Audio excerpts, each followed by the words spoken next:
Hindi na po mapigilan ang pag-usbong ng mga batang chess player ngayon. Grabe! Ito nga pong 10 years old pa lang na international master si Faustino Oro ng Argentina. Abay, grabe po ang performance dito sa ginaganap na FIDE World Rapid and Blitz Team Chess Championship 2025. Ipapakita ko po yung mga laban niya na matindi. At ito nga pong unang game na sisilipin natin. Laban niya po ito kay Grandmaster David Navarra. Si David Navarra po, chess prodigy din yan. Talagang #1 chess player po yun ng Czech Republic. Nung kanya pong active days, talagang inuubos niyan sila Magnus kahit standard. Opo, lagi po naglalaro yan ng mga invitational tournament. And not just that, dito po mismo sa torneyong ito, alam niyo po ba, inubos niya walang iba kundi si Grandmaster Viswanathan Anand. At hindi lang yun, pati po yung top 10 player sa ngayon na si Abdo Satorov, former World Rapid Champion na tinalo si Magnus. Abay, tinalo niya din. Malakas si David Navarra. Ngayon, kalaban niya ang batang Faustino. Anong nangyari? Puti po. Ito pong si David Navarra, nag-C4 po yan. E6 lang si Faustino. D4, Knight F6. Ano to, magiging Nimso ba? Hindi. Naging Catalan ata. Kinapture, Queen's Gambit, exchange variation ang nangyari. Pero B4 po ang pinili, ni dito, Faustino. Yan po yung positional line ng Queen's Gambit decline exchange. Anyway, nag-E3, H3 atras, G5 na medyo aggressive talaga si Faustino. Of course, Bishop G3, takbo, Knight E4 lang. And then Knight E2, nag-H5. Grabe, pinili na linya ni Faustino, Atake agad. Walang plano mag-castling. Anyway, pagka H5, nag-H4, in-stop po yung H4 ng black.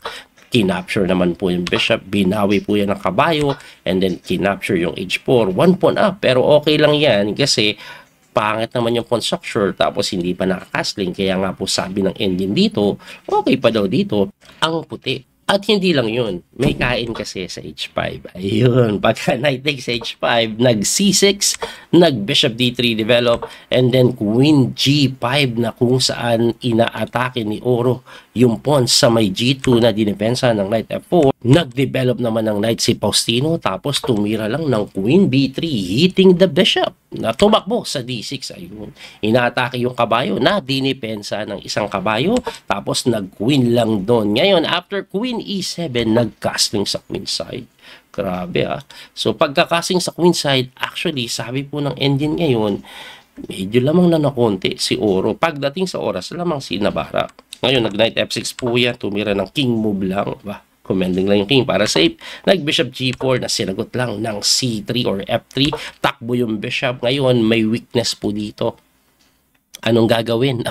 Actually, ang gulo na po na nangyayari. Weak po ito, pero libre ito. Anong gagawin mo? Anyway, ang tinira po is kinapture yan. Rook B8 para atakihin yung Queen, pero ang ginawa po dyan is hindi po tinakes ito kahit libre. Nag-Queen A3 lang. Kasi pag tinakes niya po ito, mas makakatulong pa yan later on na bukas po yung mga file dyan. No? Kaya nag-Queen lang sa A6 and then kinapture na yung E3, bumawi of course, tapos G3 lang yung ginawa. Hanap yung G3 lang. Kailangan depensahan kasi hindi mo makapture dahil nakapin. Okay, so ang ginawa ni Oro, tinulak niya. Pagkatulak, nag-bishop lang sa C2 na nag-king move naman si Oro, kining movean lang. Para may takbo dito later on. Anyway, tumira po ng Rook D3, hitting the Queen na tumakbo lang sa may F2. Pagtakbo sa F2, tinulak po yung pawn to G4. Tapos Rook lang sa may E8, medyo gumugulo na po. So, ang Rook E8 po is inaatake yung kabayo na hindi naman may iwas. At ang matindi dyan, hindi din madepensahan. Example, depensahan mo nito, makakain yan. Pag iniwas mo naman ito, libre ito. Kaya nga po napilitan, mag-Queen takes na lang doon. Siyempre, Faustino Oro takes, capture, at ito na po ay lamang na bigla kay Faustino. Pagdating sa oras, lamang din. Pagkatira po niya, nagtulak ng pawn, ayun pala yun, kaya binigay. Kasi nga naman, pag gumalaw yung kabayo, libre ito. Pero tinirahan lang yan ng Bishop F5. Ayun, safe yung Bishop, may kain pa sa tore, na sinagot lang ng pawn takes knight. Pagka-take sa tore, tumira ng check, humarang yung reyna, and then capture, takes, Bishop takes. Ang ending po, 1 pawn up pa yung puti. Pero ang malaking problema niya, yung pass pawn, graduate na. Ayan o. Ilang hakbang na lang. Ang tinira po nga, tinulak na para mas malapit na sa katotohanan. Yung pangarap niya, matutupad niya na. Graduation day. Ayan na. Anyway, nag-bishop lang po yan sa may F5 na sinagot ng rook to A6, hitting the pawn on F6. Nag-king move, kinapture. At ito po talaga winning na daw. Nag-bishop doon, inatake. Pagka-bishop dyan, nagtulak na pawn, syempre, malay mo makagraduate din yung kanyang pawn, kining mo ba lang, itulak, king move, tulak, naharangan na. Pagkaharang, binantayan para maitulak, hinarangan na ng gusto. Tapos nag-king move para makatulong sana yung king. Siguro siya din, gusto niyang puntahan to. Kaso pagka F5, lani, naparesign. Kasi po, pagka kinapture yan, rook lang dito, that will means na mapopromote yung pawn, hindi madepensahan. Kung hindi mo naman iwas yung bishop, babagsak yung bishop, iyak tawa ka dyan. Kaya nga, nag-resign na lang. Grabe si Faustino. Anyway, hindi pa po dyan natapos si Faustino Oro. Kasi nakalaban niya sumunod na round, walang iba. Grandmaster ni Halsarin naman. Isa ding child prodigy. Eto si Halsarin, kilalang mabilis to. Rapid yung laban. Anong nangyari? Puti si Faustino. Knight F3, B6 lang yung ginawa. Siguro plano ni Nihal, guluhin lang yung mundo niya, no? Pero E4, pagka E4, bishop B7, knight C3 lang. Nag-E6 parang ano to ano ba to? Owens. Pero sabi dito sa database ng chess.com, ready opening, queenside fianchetto variation. Kasi nag-knight F3 una. Pero parang E4 lang yan na Owens Pakita ko yung transposition yan. Parang ganito po yan, E4, B6. Knight F3, ganun. Pakita ko lang tapos E6. Ayan, parang ganun. Anyway, yun na nga po ang nangyari. Balik tayo doon. Knight C3, E6 lang. Nag-D4 na. Pagka D4, bishop lang sa may B4, bishop D3 to defend the pawn on E4, knight F6 to attack, and then umatras yung kabayo to defend. Actually, ito yung bagong tira dyan. Kasi ako dati queen E2 Pero ito yung bago. Knight lang sa may dito. At mukhang alam nila pareho. Pagka knight dito, nag-D6 na kinaslingan lang. Pagka-castling din, queen E2. Tumira po ng C5 na kinapture ni Faustino. Binawi po ng pawn sa may B. And then knight lang sa E1. Abay, atras lang. Iikot siguro sa kabilang ibayo. Anyway, nag-knight D7, C3 lang. Umatras yung bishop. And then F4 na. So, atake siya sa may king side. No? So, nag-bishop C7 and then king H1. Mali nga daw yung king H1, medyo passive. Pero okay lang yung mga ganyan tira. Kasi normally, i-develop muna yun yung gusto ng, ng engine. Pero eto king move, tingin ko preparasyon yan sa bomba. Tingnan natin. Nag-A5 po yan and then nag-A4 muna. Mali din daw, pero in-stop yung atake sa kabilang side. Tumira po ng rook E8 and then nag-C4 lang. Punat lang, no? Pine-prevent ito. Para pag tinulak, pwede mong kainin, pawn takes tulak. Maaari. Pero tingnan natin kung ano ginawa. Nag-H6 ang kunat naman noon. Na sinagot lang ng B3. Ito ang planong development. Nag-knight B8 and then knight C3 muna. Nag-knight doon and then knight B5. Grabe, Nagkakaikutan ng kabayo. Nag-E5 naman. Ito pong si Halsarin na tinara ng F5 sinara. Tapos nag-knight lang sa may D4. Ayun, solid yung knight sa D4, no? Anyway, umiwas yung reyna. Nag-rook lang sa may A6. Bakit dyan yan?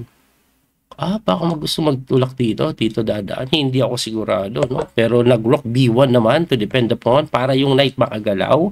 Nag-bishop B8. Pagka bishop B8, nag-queen sa H3. Nag-queen D7. Kunat ng laban, Kung mapapansin nyo, daming pula. Pero sa sobrang kunat kasi, yung pula na pula, hindi talaga siya mistake. Hindi lang siya number 1 move. Pero yung diferensya niya sa best move, halos dikit lang naman. Anyway, pagka queen D7, nag-rook lang sa may E1, umatras yung kabayo. Yun, medyo mali na daw yun. Umuwi Ano ba tamang tira? Bishop C7, magpabalik-balik. Gaganon. Yun ang gusto. Anyway, nag-knight C6, nag-rook lang sa B2. Tumira po ng knight D5, bumalik, knight D4 pala, nag-knight F1 naman. Tumira na po ng bishop C7. Ayan na yung kaninang sinasabi ng engine, no? Gaganon siguro, no? Pero bago pa magawa, Halsarin yan. Ayan, dito na po talaga gugulo yung laban. Kasi Faustino Oro, tinira niya po yung number 1 engine move na brilliant sacrifice. Bishop takes lang sa may H6. Grabe yan. Siyempre, kakainin mo. At pagka takes, 2 pawns for a bishop, yes, pero matindi kasi may hataw dito. At later on, pag gumalaw yan, may tulak. May ganong idea. Kaya nga dinipensahan yan by playing D5 na lang. At least yung tore nagkasilbi. Eh, anong problema dyan? Aba, pag kinapture mo, knight takes, discovery sa reyna, di ba? Siguro mga idea. Anyway, ang ginawa is chumek muna na mali. Ang tamang tira daw is kainin mo lang. Huwag kang matakot sa knight takes d5 kasi may queen g5 din. Pero mas pinili niya po yung queen check muna. Tingin ko ang inintindi niya dyan yung bishop d8. Ayan. Tapos yung queen gagalaw. Tapos mabilis makaka-recover at makakatakbo pa nga ata.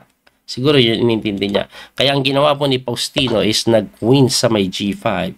Nag-king move lang na mali. Dapat daw king F8 para dito makatakas. Yan daw ay mali kasi kinapture na po yung pawn and then nag-knight lang doon. Tumakbo sa H4 or H5. Nag-bishop na sa D8. Yan medyo nakaka-recover na. Pero Faustino lamang pa din daw dito. Ang ginawa nga is nag-knight lang po sa may E3 na sinagot ng rook to G8, puro pula sila. Wala na kasing oras, ang hirap ng posisyon. Sinagot po yan ng knight G4. Pagka knight G4, kinain. Number 1 move yung kain. Kasi kung hindi niya kakainin, anong gagawin niya? Anong gagawin? Let's say, punta dito para depensahan. Knight takes D4 May ganun. Anyway, ibalik po natin. Ang ginawa is rook takes capture and then rook h6. Pagka rook h6, nag-rook to f1. Mali daw. Ano mong best move? Rook e3 daw, mas mabilis. Tapos gaganito. Mali pa pala to, no? Pagka rook niya kasi doon, tumira ng knight, umatras lang, and then nag-king move. Medyo lamang pa rin yung puti pero hindi na ganun kalaki. Ang nagiging problema po kasi ni Faustino Oro, walang oras. Tingnan nyo, 19 seconds na lang po siya. 19 seconds. Ang tinira po pagka-king move, nag-capture sa kabayo, nag-knight naman po sa may H5. Ito pong si Nihal Sarin. Inataka yung reyna na napatakbo lang. Medyo nagtaka pa nga ako dyan. Goods, but dito kinapture. Kasi may bishop dito. Tapos may hataw doon. Ayan, tatagos na Kaya queen move lang doon, saka tinex po yung kabayo, and then G3 lang. Walang oras. Tingnan yung oras ng dalawang 17 seconds, pero nakakabilib ang mangyayari. Tingnan nyo po, nag-bishop G5 yan. Daming pula no? Nag-push ng pawn na yun, pass pawn, correct? Create ang pass pawn, kinapture, takes, may pass pawn, and then nag-bishop sa E3. Pumasok yung bishop, medyo matake ng konti, pero sabi niya po, sino walang gagawin yan, sir? Rook B1 lang ako, hitting the bishop on B7, nag-bishop C8, tumakbo of course, and then nagtulak na ng pawn si Faustino. Pagtulak ng pawn, nag-queen lang doon, hitting the pawn, dinipensahan ng Rook B6. Pagka Rook B6, nag-knight F6, sinahamo kasi yung tore. Umiwas sa hamon, tumira ng king move naman. Pagka king move, queen C7, tumira lang po ng rook C6, hitting the rook na kinapture po yung kanyang pawn. Kinapture yung bishop, and then chumek, abay nakapasok. Pero tingnan yung gagawin ni Faustino Oro dito, hinarangan lang. Siyempre, quality up po siya. Pagkaharang, tumira ng magandang tactics itong itim, knight takes lang. Grabe, di mo makain. Ang walang oras yan, kasi libre to. Kaya pasado ka, kainin yung reyna. Kaso knight takes naman, hitting the rook na tinulak lang yung pawn. Yun, napakagandang tulak nun. Pagkatulak, tinulak din yung pawn, nagkatulakan. Eto maganda. Tingnan nyo po ang nangyayari sa ngayon na ina-atake yung tore. Ina-atake pa yung bishop. Pero bakit ginawa ni Faustino Oro na mangyari yan? Kasi pag gumalaw yung tore mo, dali bishop. Pag gumalaw naman yung bishop, dali tore. Or hindi lang yun, may kain pa nga dito. Tapos may pasok. Naku, tagilid pa ba? Hindi. Nakita nyo namumuti yung bar. Bakit? May napakagandang tira si Faustino Oro. Segundo lang nakita pa rin niya. Ito po yung ginawa. Tinulak lang. Tinulak lang. Sige, kainin mo kahit ano dyan. Kainin mo pareho. Ayan, magpo-promote ako tapos pamatiin na kitang ganun. Yun ang mangyayari. Anyway, ang ginawa po dyan, ni Nihal Sarin, kinapture na lang po yung pawn, tinulak, and then nag-check, ma-counter pa, kuming move, tapos tumira po ng bishop lang doon to defend the pass pawn, na sinagot lang ng rook to B5 hitting the bishop. mga tinitira po ni Faustino, puro number 1 engine move. Nag-F4. Para nga naman maharangan yung atake sa bishop, may depensa pa to. Nasinagot lang ng rook to b7. Another brilliant move, giving up the bishop kasi promote. Discovery check eh. Wala na. Tambak na. Anyway, nag-king move. Chinek, tumakbo. Nag-rook na naman sa may b8 pusang gala. Pangatlong brilliant move na yan ni Faustino boy ah. Anyway, pumunta doon. Napakaila yung bishop eh, no? Check. Check na naman. Tabla ba? Hindi eh. Gumano na naman. Nakbo, pusang siya lang yan. Pang-apat na brilliant move na yan ah. Gumanon, kinain lang. Kinapture yung bishop, and then pagka-king move, sumuko na. Bakit po sinacrifice yung tore? Pakita lang natin na. Unthread po kasi mamatiin ng ganito. Check. Check. Oh, hindi po makaporma. Ngayon, may tirang bishop dito eh. Bantayan mo, promote. Oh, di ba? Eh, wala na magawa. Eh, kinain na lang. Pagka takes, capture, takes, ayun, no? Kaso, kining movean lang eh. Mate. No solution. I mean, may solusyon, pero mamamati din eventually. At dahil doon, panalo si Faustino Oro. Grabe si Faustino Oro. Hanep na yan. Mga top GM yung mga dinadali. 10 years old pa lang. Grabe naman mga to. 10 years old ako, naglalaro lang ako ng Holin eh. Saka text. Sila umubos na ng mga super GM. Anyway, abangan niyo po yung mga susunod na video natin. Muli ito po yung Coach Speedy Master Ding of Kauso. Maraming pong salamat sa inyong suporta. Hanggang sa muli pagkikita. God bless po mga kapiyay. Don't forget to like and share, follow, and subscribe. Bye-bye. That little mouse, 'cause I'm an albatross.